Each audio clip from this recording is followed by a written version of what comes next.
Hey everybody, welcome back to Video Game Esoterica and our continuing series, the Unported playlist, where we take a look at 10 of my favorite arcade games that were never ported to home consoles. Today we're taking a look at Planet Harriers, released by Sega on the Hikaru board, and it is one of the most delicate and fickle arcade PCBs you can come across. If you want an example, in my playlists, I received a board in the mail that was going to be in my personal collection, and because the seller did not package it well, two of the processors completely came loose from the board, the solder balls broke on the ball grid array, and that board was ruined. So not only is this game rare as an arcade board, it's even rarer because it's basically something you can break if you sneeze around it. Literally, if you just bump the board, those chips can pop off. But as far as the gameplay is concerned, it is incredible, and luckily, for the most part, emulation is possible, because obviously that's how I'm playing all these games on the Unported playlist. So as far as the gameplay is concerned, it is basically, the Space Harriers gameplay, except with a completely different story.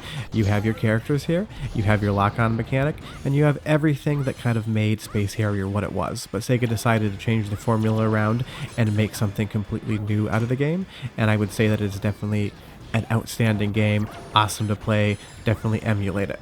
But I will give you the warning that the video ends when the emulation freezes on stage 3, and that happens no matter how I emulate it, no matter what emulator I try to use, it just does not get past that area. So as far as playing the entire game at home, at least for me, it is an impossibility. I'm still looking for a Hikaru board locally in Chicago because honestly I don't trust any of the shipping because it is just that problematic. But unfortunately, if you watch that video, the person that sold it had no idea how to package anything, and that board had absolutely no chance of arriving. And to reball processors and put them on the board, you need $20,000-$30,000 worth of reball equipment and the skill to do it. I don't have either, therefore emulation is their only go-to. And that is where unfortunately, Sega's decision-making process really sucks sometimes because, unlike all the other games that are easy to emulate from Sega on this playlist, Planet Harriers is extremely difficult. Even getting this up and running took me probably 2 hours, and there are definitely graphical glitches, there's some audio glitches, there are some problems in the emulation, especially the fact that you can't get past stage 3. So hopefully in the future emulation gets better on something like Planet Harriers or the rest of the Hikaru games. There are 5 in total. That way you can actually enjoy them, because otherwise this is something that is just lost to arcades. I've never seen a Planet Harriers cabinet in person. I don't think many exist anymore. There might be a few in private collections, but I know other collectors that have also tried to get this game in their own collections, and their boards have arrived broken as well, and even after they did reball those chips, it still didn't work. So honestly, this is a type of PCB that could just go extinct in the future just because of how delicate they are. And really the story behind that is Sega had a third-party manufacturer make the boards, and they forgot to tin the pads on the PCB before they put the processors on. Ball grid array has a bunch of little solder balls, and then they tin the pads on the board, heat them up, marry them together, everything stays nice and secure. But if you don't tin the pads, corrosion occurs, and those balls become brittle, and the slightest bump will just crack the solder balls, and your processor will pop right off. And unfortunately, that's the situation with all the Hikaru boards. They're all just ticking time bombs. So unless you are a hardware electrical engineer who understands how to do reball work, they're going to break, and they're not going to come back to life. And that's why emulation is so important for some games, because it's the only way in the future that people will get to experience them. But I think I've talked enough about the problems with the board. Let's talk about more about the game itself. Graphically, the Hikaru is awesome. It's basically just a Dreamcast on steroids. It shares a lot of the same chips, the same way that the Naomi does, but it has some even larger GPUs on there that are able to do some type of shading or other effects that even the Naomi wasn't possible to do. And, well, we have a boss here, Valkendera. I love that name. I mean, it definitely looks like it's time and place. It looks like a Dreamcast game, but it looks just a little bit more impressive. But even though it is more powerful than a Dreamcast, it still could have easily been ported over had they wanted to. Or Sega could have brought this to the Xbox when they were releasing all their games when the original Xbox came out and the Dreamcast was discontinued. They could have brought it to the PlayStation 2. They could have brought it to the Wii. They could have brought this game to any platform possible that they wanted to make a little bit of money. Even Steam currently, you could put it up there for $10, and I would definitely buy it if it worked. But they never ported it to anything. It literally, all of the Hikaru games are locked to that board, and they're all ticking time bombs until they break.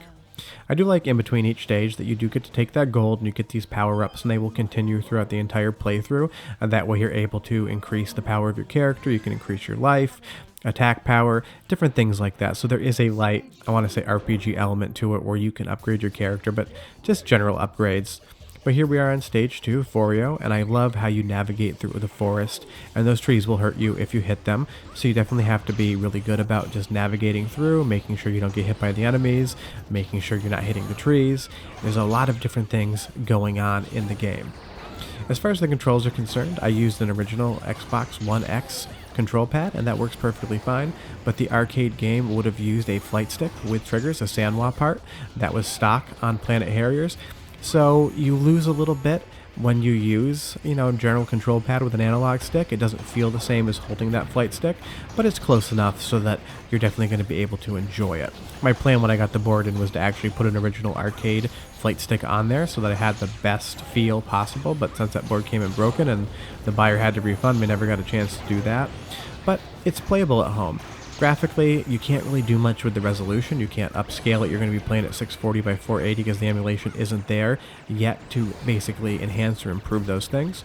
But you take a look at the water there. The reflection quality is really nice. You get a lot of graphical detail, and that's something that the emulation can pull off. There's no graphical glitches there, but in other areas, as you'll see with the boss fight coming up, it really doesn't look very good at all.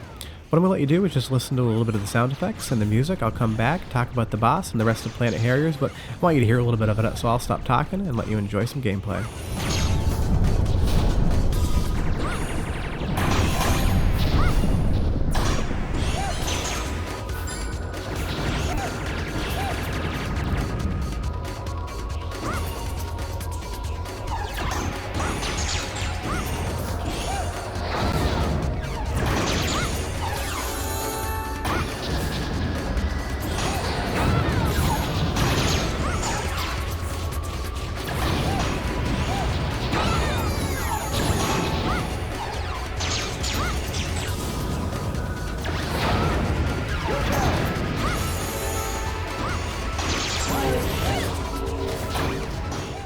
I do love this snowy area where you have those little snow particles coming through while you navigate the trees. And when this game came out, the reviews basically said it was the unrivaled graphical champion of the arcades, and I would definitely agree with that. And I think it all comes down to just the visual flair of the game and the fact that the draw distance is basically infinite. You really aren't getting any pop-in going into the game. I would say that this game is begging for a VR remake. Sega, if you're watching this, and I know you're not, but if you are, please make it. You've already done Space Channel 5. This game would be absolutely incredible in VR, just like Rez was when they had that VR stage. But now we're on to the second boss, and you're definitely going to see where a lot of the graphical glitches of the emulation come in. We've got sprites and polygons flickering in and out. Some of the polygons just basically break up and go to the infinity plane. Definitely still playable, but it doesn't look as good as it possibly could be. But I mean, really, for the fact that you can even experience this game, I'm going to give the emulation, a pass. Hopefully they work on it in the future because I definitely want to finish the game. I'm only ever able to get to the beginning of the third stage, which you will see shortly. But as far as, do I recommend emulating this game? Definitely. Is it a disappointment that you can't finish it? Absolutely. Is it unfortunate that trying to find a board in working order that may still break is the situation we're in? 100%. And this is why it's unfortunate a lot of these games never got ported over, because emulation sometimes is the only way to play, and because emulation hasn't caught up to the actual game itself to be able to finish it, it's an experience that you can't actually complete, and that is the most disappointing part, other than the fact that Sega just ignores this franchise completely. But short of that, that is Planet Harriers, a game I absolutely recommend. Unfortunately, it's on a really unreliable arcade board, so experiencing it in person is going to be almost impossible at this point in time.